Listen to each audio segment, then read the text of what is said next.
welcome to another episode of Monday Afternoon Theologians. Theologians.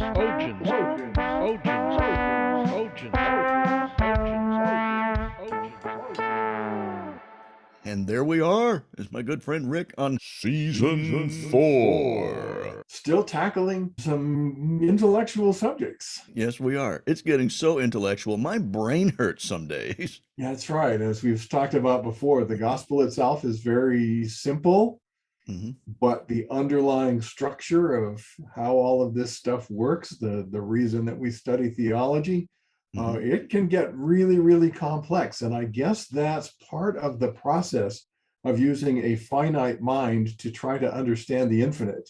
And we never will, but our exercise will not be in vain. That's for sure. And one thing I think it has forced me to do that I needed some structure around it is to think more critically about other worldviews rather than only looking at my own all the time. For me, that's been the greatest benefit. And that's what we're going to talk about today, because a lot of times we find that worldviews are in conflict. As part of the Christian side of the equation, look at things in one way, but the world looks at things in another way. And there are some very serious, really strong conflicts between those two worldviews. Yeah. So what we're going to try to do is understand what a worldview is and the elements that make it up. And then we can look at how they're in conflict and how we can overcome those conflicts. We're going to do this in two parts. We'll do today as kind of an introduction. Next week, we'll have another dialogue like we did last week, and then we'll do part two of the worldview and conflict the week after. And one of the things we're not going to do is try to answer all of the questions that come up because of the discussion of worldview, because we don't have nearly enough time. What we're really trying to do is whet the appetite, give our fellow theologians kind of a foundation, and then they can go and discover a lot more about all of these points as we go through them and as they look into it further. And I like the fact that we're taking a break from just the facts, because we're throwing a lot of facts out there in these foundational episodes. And to take a break every other episode and do something that's more conversational, like these debates, these pretend debates, which could happen in real classrooms if the professors are open to those kinds of situations. And it hopefully will give some of our students opportunities to think about how they might try to incorporate a debate or a presentation in some of their own classes.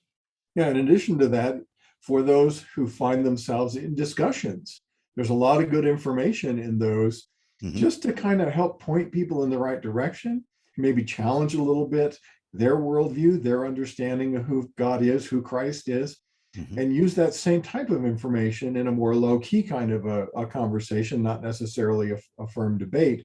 And as we've stressed so many times, it's really about building that relationship, challenging their thinking, and giving them an alternative to things that they've always thought about in a certain way. Give them a new perspective on how they relate to reality in light of the Christian God.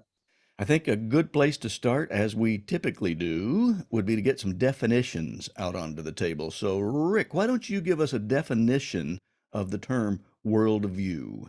All right. Worldview, try not to make light of it, is how we view the world.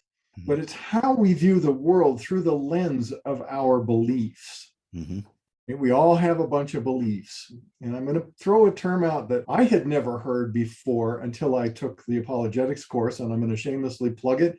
We get nothing out of it, but biblicaltraining.org has a ton of classes, some of which are on a graduate level, on a seminary level, and most of them are for free.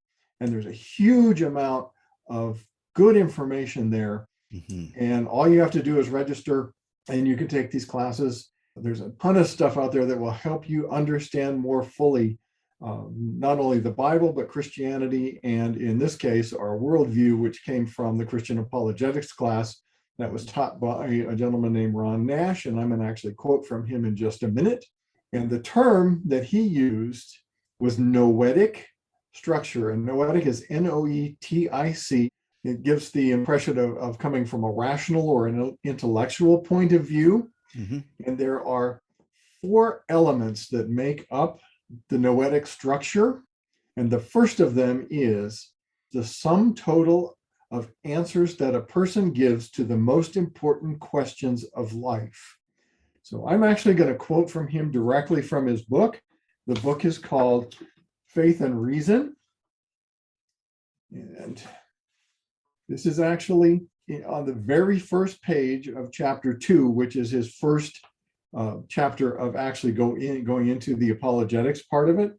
And let me read directly from that. A person's noetic structure is the sum total of everything that person believes. Since the objects of belief are propositions, those are statements that are either true or false, a complete inventory of a person's noetic structure would include all of the propositions that person believes.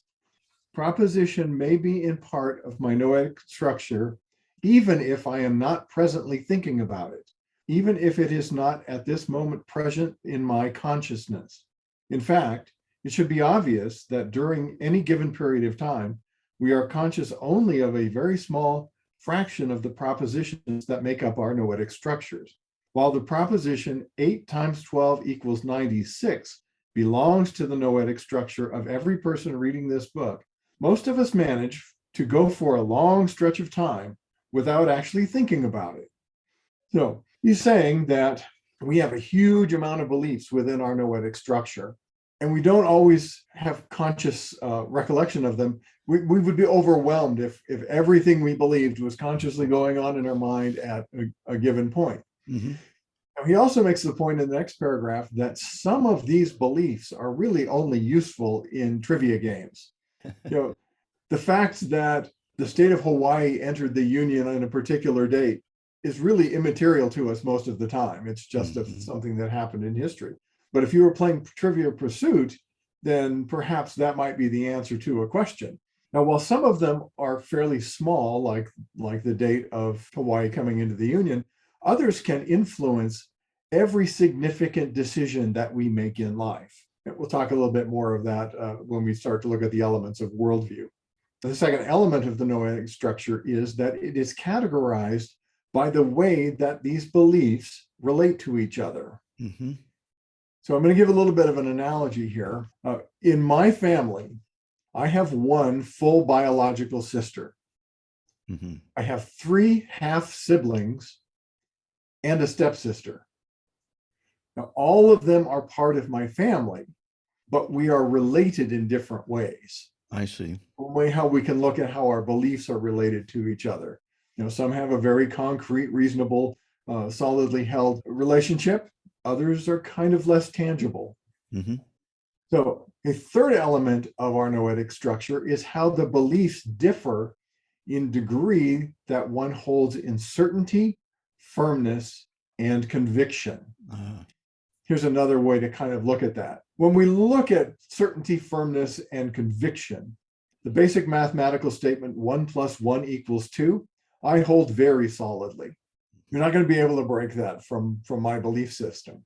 But if I said I believe that my tires have 34 pounds of pressure in them at this moment, and only 34 pounds, not 34.5, that belief I don't hold very solidly because, to be honest, I don't have a clue. I haven't checked my tire pressure in a long time. The fourth element is that the beliefs within our noetic structure differ in how much some beliefs influence or control other beliefs within the structure as a whole. So if we take a look at our noetic structure as a spider web, it's got the outlying little web pieces and the cross pieces, and the spider uses that, of course, to catch its food. And if something hits that web, it jumps over, bites the bug, has a little snack, maybe wraps it up, saves it for later. But in our structure of beliefs, there may be something way out on that edge that's not really particularly important to everything else that happens. So if it's proved false, not a big deal. Doesn't influence the rest of the web very significantly. But if something hits at the heart of that and tears a hole in it, and the entire web can be pulled apart because it's the basis on which the rest of our belief system is structured. Gotcha. That's helpful. It seems as though there are these differentiations about how strong a belief is and why that's important especially as we're thinking about changing some of our beliefs. So that's really good to know. The noetic structure is everything that we believe. And from that, we build our worldview. And everybody has one. We do indeed. And I think that probably based on my own personal experience and then being in ministry for enough years to see it in others, a child's worldview tends to reflect the worldview of their parents, which just makes sense. No, it makes absolute sense. That's what they're exposed to. Then a teen's worldview may start to swing away from the parents' worldview, and in very often in the case, they become rebellious and start to realize my parent is not perfect, and so I'm going to spread my wings and fly out there and discover new things for myself. And they can be wildly different. I mean, widely apart from what they grew up with from their parents' worldview. We look at those rebellious teens and how they are, sometimes totally trashing everything that their parents laid down for them. And as you say, it can wildly swing away from what the parents do until they start to think about maybe how that's going to affect the rest of their life. Yep. We see that as a trope, in fact, on a lot of TV shows and movies. You'll have the daughter of very conservative Republican parents, and of course she's going to bring home this guy that she's dating, and he's an extreme liberal, and that creates conflict immediately around the dinner table at Thanksgiving. It's absolutely it's a thing. But then, sure enough, we start to get into adulthood, and we start to kind of coalesce what we are learning, what we did learn, and we start to throw out things that we realize, this doesn't hold as much water as I once thought. So then we start to analyze and gel into our own independent worldview, our own structure. And for a lot of people, they never even think about the concept of a worldview. They don't really, it doesn't really cross their mind. It's just they're going day to day and they're moving through their world with their belief system and never really concretely think, oh, well, this is my worldview. This is how I view the world through my belief system. So they may not even realize that they have one. Right. And for a lot of people, they find that their worldview has actually come from the educational system. And so we see a lot of discussion on that right now in our current world, how they're saying that the kids, especially the younger kids, are being indoctrinated with a certain set of facts coming from a certain political view, and they don't want any interference from the parents or the government. They just want to be able to pump into the brains of these little kids their worldview, and it turns into a mess.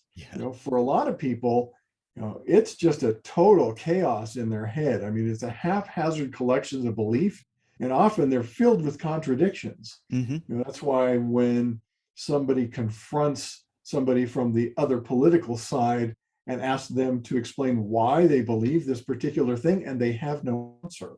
And that happens both on conservative side and the liberal side, because they haven't thought through what it is that they actually believe. And it's when they find those contradictions that they can start to make a more congealed, a more coalescent worldview that's more consistent with what it is that they actually believe. And they can start to throw out those elements of indoctrination that they were given when they were younger. I like the fact that you have provided a good outline to help us start to get a grip on what a worldview consists of. And there are some elements, and right here in your outline that you provided today, you've given us 5 important elements, 5 most important elements of a worldview. And the first, I think, is also the most important element from my perspective, and that is God. What do we believe about God related to our worldview? So why don't we start with that as our starting point to get into these 5 points? Because if we get it wrong here, we've gotten it wrong everywhere else. Absolutely. Whether or not your worldview has some concept of God in it will definitely make a difference in how you approach the world and life. So even if someone is a staunch atheist, God is still a portion of the worldview. Disbelief and skepticism for some will define their atheism. And it's in a way that sort of fits with what we called agnosticism. I found that interesting because I had a very brief but meaningful conversation a few months ago with a young lady, and I had always sort of separated atheism from agnosticism, thinking that atheists were more staunch in their disbelief that God would even exist. But the definition she provided for me, based on what she had been studying, sounds like she would be in the category I used to think of years ago as an agnostic. She's still open to some evidence. So it's not a totally firm disbelief, but doubt and lots of questions in her mind. But she seemed to be using those two words almost interchangeably, which I found unique in some of those that I used to speak with. Well, I think from that we can see it's one of those points where there are that haphazard collection of beliefs. Mm-hmm. She probably didn't necessarily understand the difference between those two concepts. There is no God versus, well, there might be a God. People are really confused. Just to be honest, most people don't think through their belief system all that consistently.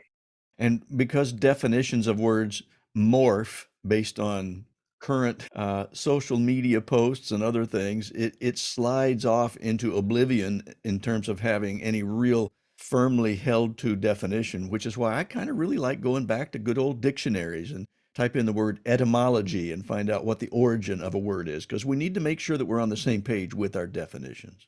Absolutely. So we talked about atheism. What's another one? This one we might be familiar with in some of our early American founders, the founding fathers, because many of those believed that there was one supreme deity, and that would be theism. Theistic is the worldview of somebody who believes in one supreme personal deity. And I think it's good that what you have given us some food for thought around a theist. They recognize that whatever is the most important thing at any given moment, that's their God. And I like that because the word worship itself comes from a word, an old English word that means worthship, that which is worth more than anything else. We have elevated the value of that thing. That's what we worship because we have elevated that in its worth or its value. So when we say that there is one supreme being, if we elevate that, then we get to what we find out was happening with the Jews. We started to see that with Abraham and some of his sacrifices being offered and worship practices. That was unique in that area because we know that there were multiple gods being worshiped in Egypt and surrounding countries, nations. So it looks like in history that you can trace all the way back to the Jews this shift. It was a huge cataclysmic shift in the minds of some into the fact that there might be one supreme being rather than a multiplicity of gods. Yeah, I think we call that polytheism or many gods. Mm-hmm. Another one that we can look at is pantheism, Mm-hmm. and that is where God and the material world are equal. Mm-hmm. So God is part of all of the material world, not necessarily something outside of the world that created it. And then you came across another one this week that I thought was very interesting. Yeah, this was a newer one to me as well, because I was familiar with atheism, theism, agnosticism, pantheism, polytheism. But this one was something of a subset or a subcategory related to that. It's called monolatry, Monalatry, monolatry. It's the worship of only one God while not denying the existence of other gods, which sounds to me like sort of a cafeteria style worship where you're going to say, I like this one as the best, so I'm going to spend most of my effort worshiping this particular God, but I'm not going to count out all the others over here. There's a related word to that. It's called henotheism, henotheism, which is recognizing many gods, but choosing to focus on only one. That's just another way of looking at the same basic thing here. We see that in Hinduism, for example. And you brought up in our pregame huddle that Paul actually addressed this, and he did so in his address to folks at the Areopagus. It was a public place where people could come and gather and talk about the current trends and things that were important to them and philosophies. And he had seen a statue to the unknown God, because as we know from the pantheon of gods, they had a number of them. And they had one that they would consider a non-Greek or unknown God, because they just wanted to make sure that they left room for hitting all their bases.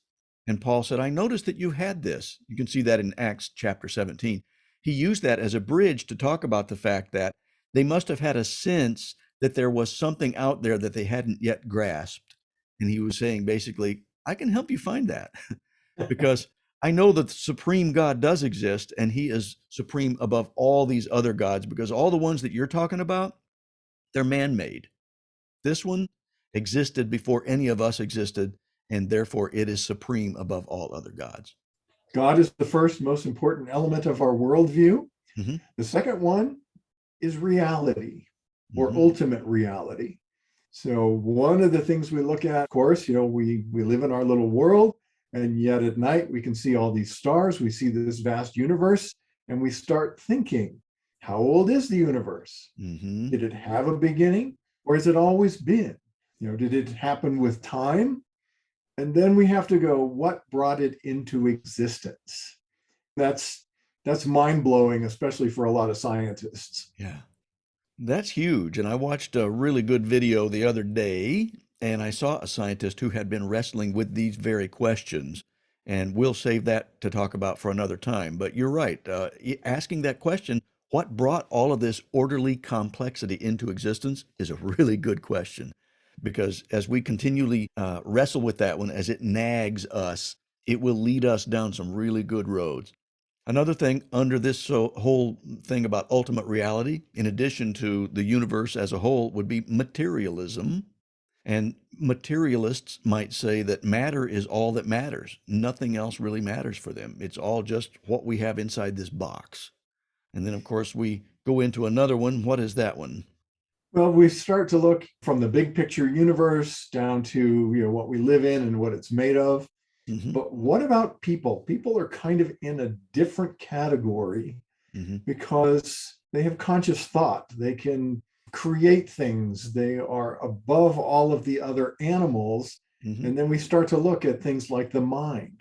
One of the things that Ron Nash talks a great deal about in his lectures is, how can we know that someone else has a mind? Mm-hmm.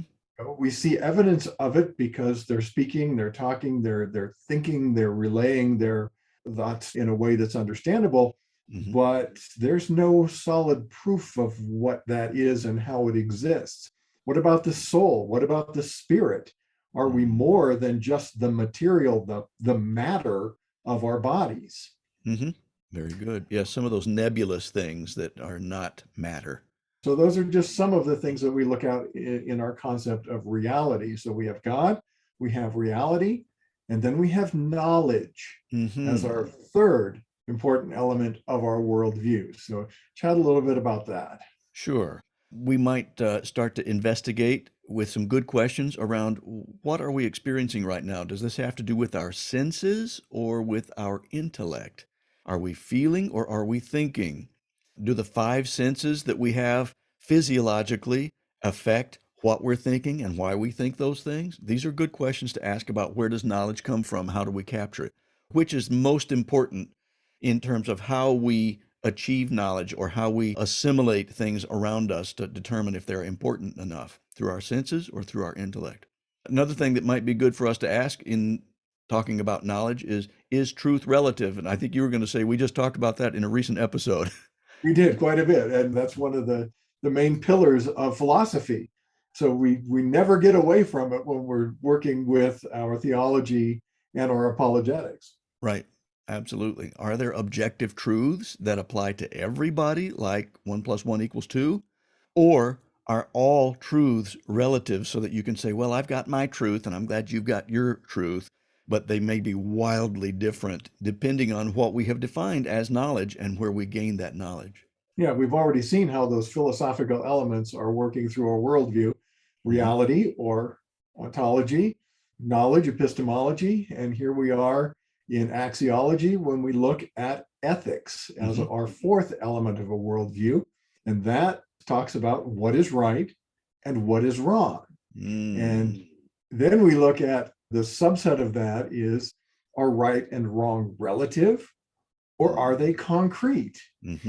Are they circumstantial, or are our ethics firmly fixed, set in stone, right and wrong?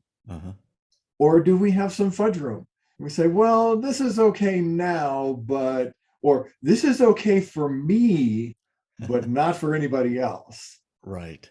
And the answers to those questions influence the world in general or how we relate to it. And so that's very important that we understand what our set of ethics are and where they come from. No kidding. Because our specific actions will affect everybody else that crosses our sphere of influence. Every other person that's in our life becomes affected by how we view right and wrong and how that changes our behavior in relation to them. And there are massive examples of these. Yes. And I think you have one. The one that popped instantly into mind as I was reading through the initial outline here, an example of somebody who wrestled both with ethics and morality, was Dietrich Bonhoeffer, a German Lutheran pastor, theologian, anti-Nazi dissident. And apart from his theological writings, which are wonderful, things like The Cost of Discipleship and other writings, he was also known for his staunch resistance to the Nazi dictatorship, including vocal opposition and written opposition to Hitler's euthanasia program and the genocidal persecution of the Jewish people. Bonhoeffer recognized that since all human beings are made in the image of God, the Jews were supposed to be respected and treated as such. So Bonhoeffer spoke against Hitler and his policies, and he wrote against them. And he was accused of being part of a plot to kill Hitler and was tried with other suspected plotters. That trial included no witnesses. He was hanged on April 9th, 1945, just as the Nazi regime was collapsing. And he was led away just after he had finished leading a Sunday service in his prison camp. And on his way out, he said, "This is the end. For me, the beginning of life." What an amazing guy. And because he had a firmly held belief system, a worldview based on biblical principles, he took strong stands that put his own life in jeopardy, and eventually it cost him his physical life. But he also believed that they were sending him to a much better place, which is why he could say, "For me, it's the beginning of life." That's why it's important for us to have a good worldview and to know, where do these ethics come from? How do we determine what's right and what's wrong? I was reminded of that verse, "For to me to live is Christ and to die is gain." And obviously here's a perfect example of that. And what's really sad is in just a couple more months, had that trial been postponed, he might have lived on. We see the tragedy that was that whole time period. And yet, as we see from Romans 8:28, good came from this absolutely horrible evil when we saw the reestablishment of the nation of Israel, which we believe puts us into that last part of God's big plan. Right. Kind of off subject, but very important. Very important. And it shows that this is practical. The stuff we're talking about that sounds so theoretical, it has huge practical implications for us. So the fifth element of our worldview has to do with people as humans. We talked a little bit about how humans have certain characteristics that are different than the other animals, not the least of which is our consciousness. But then we get to the question of what happens to consciousness when the body dies? Does it still exist? And we talked in a previous episode of the woman who had surgery and her brain was essentially shut down to nothing. And yet she had full remembrance of everything that happened in that surgery room after she came out of the anesthetic. So we have to think there's more to consciousness than necessarily just the body. But what's another element that we look at when we look at human beings? Because we are human and we have these kinds of unusual things going on, we have to decide, is choice actually real? So we have freedom versus determinism. If we are completely controlled by our DNA, our genetics, the brain, the way it's wired, the way we were born, then that would be a sort of deterministic thing to say, I can't help these choices that I make. It's just the way I am, or it's just the way matter is causing me to act. But freedom would say, no, even though I may have some inclinations one way or another, I have choice to act on this in one way or the other, or to refuse to do this thing. So I have freedom. So that's another one that makes us human. We have that freedom rather than feeling that we are completely locked into determinism. And one of the big theological questions that come from that, of course, is, do I Mm-hmm. have any role to play in my salvation? And Big that word. comes down to, again, that freedom versus determinism. Do our choices have any impact on our own reality? Mm-hmm. Very good for us to look into those. They're important. And I think that some of those things we need to continually wrestle with and not just feel that we have arrived at the one and done answer to those things. Yeah. And another sub question that comes from our humanness is, does history, whether that's big H history, all since the beginning of recorded time, or our own personal history, affect our relationship with others? Does it affect our circumstances? And what about our sense of well-being? And one of the examples that came to mind this morning was, there's a huge conflict going on as we speak between Ukraine and Russia. Mm-hmm. If I didn't know about that, that wouldn't affect my sense of well-being at all. Right. But because I try to keep up on what's going on in the world, it does affect my sense of well-being because I know the history between those two countries. Ukraine used to be a Soviet satellite, part of the Soviet Union, and the conflicts that have involved Russia before were massive and had potential worldwide scale. And that definitely changes my sense of well-being. Absolutely. All of the answers to these questions as to the elements of our worldview are really philosophical.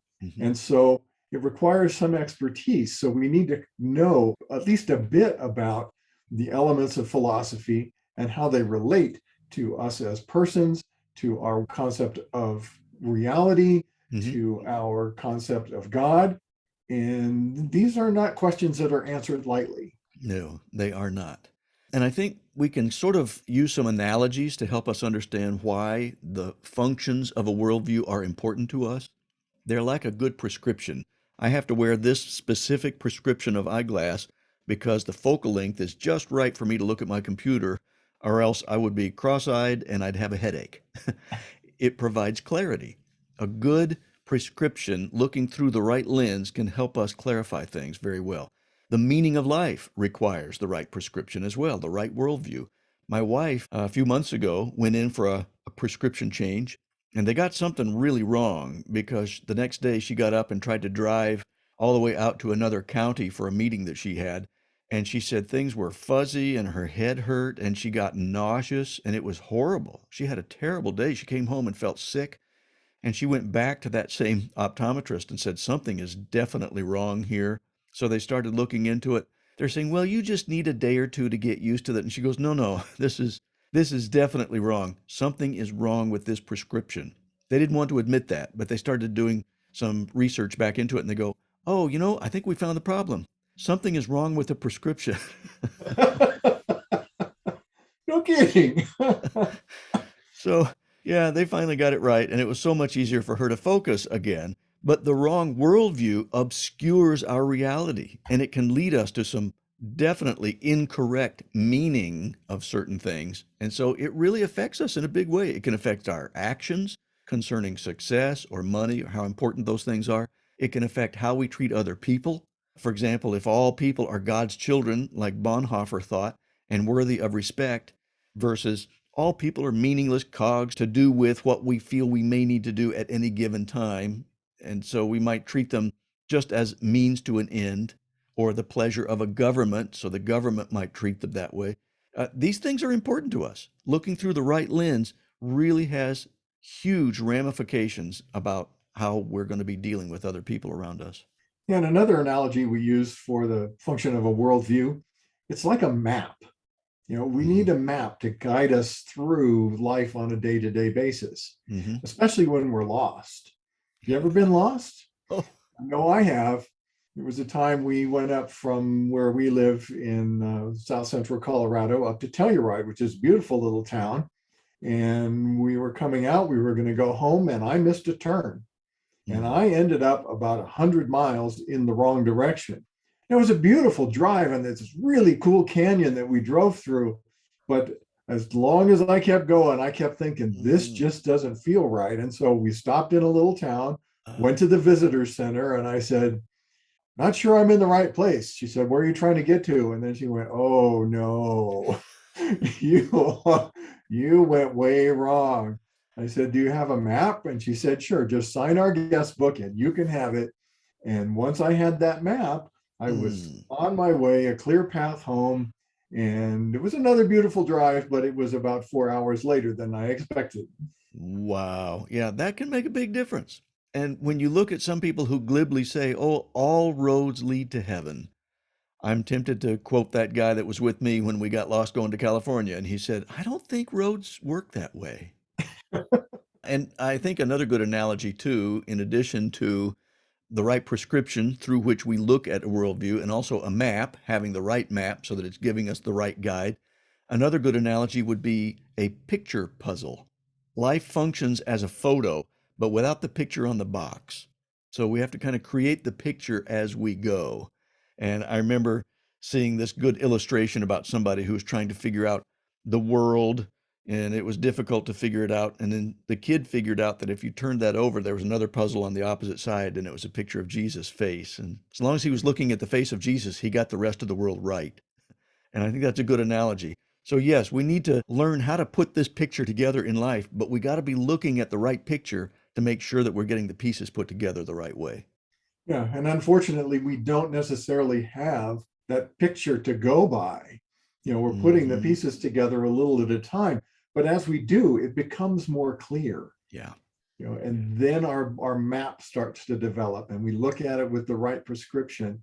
We start to see that our worldview is really, really important. And as we start to answer those questions that we looked at before, as we start to see the elements come together, then we get a solid worldview that doesn't fall apart in the face of conflict, in the face of contradiction. I mean, how many kids grew up in the church and they go to college and some professor said, no, God is dead, and their entire world comes crashing down because they've never been confronted with such a thing, and they don't have the foundation to stand on their belief system.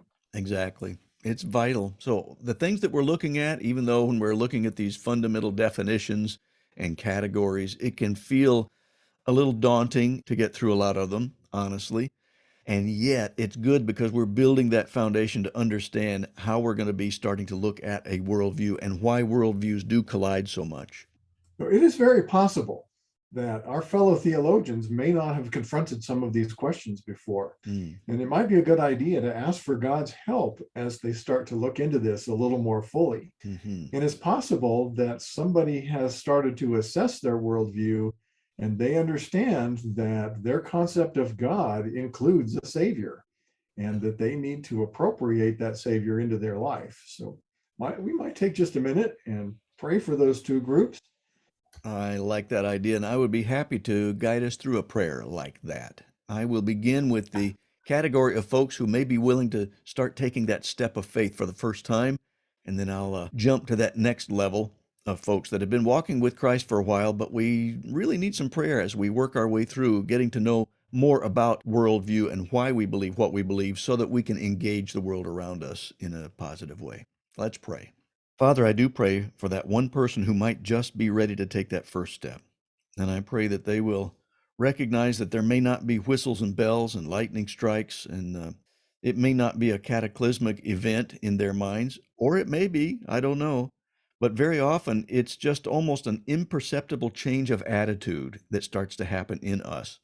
And I think of it as being like some of the parables Jesus talked about, that it's this germinated seed of truth that starts to grow, and it's almost imperceptible at first, but then the green stalk starts to emerge, and then the head of the grain, and then finally the grain at the very end, and it's become so fruitful. And so I pray that if there's somebody who's been in process and they started to really get it, that they would start to become fruitful because they would really place their trust in you to help guide them into understanding a worldview that makes sense and a worldview that makes a difference, not only in their own life, but in the lives of so many others around them. Because the more we look into a Christian worldview, we can see that it's the most productive, the most meaningful, the most purpose-filled worldview that does the most good for the most people. And so I pray that you'll help them understand what it means to start following you. And also, Lord, for those of us who've been walking with you for some time, it takes work intellectually to try to sit down and work our way through some of these categories and the statements that we're making and the definitions, and to try to understand terms that would help give us a vocabulary with which we can discuss things that are really important with other people around us, including people who might be atheists or agnostic or come from a different religious background, so that we can engage the world around us in a way that they can see that we truly care about them. So give us some patience and give us your Holy Spirit's oomph to stick it out and to keep learning so that we can really become change agents to the world around us and the people that you've given us, that you've put in our path.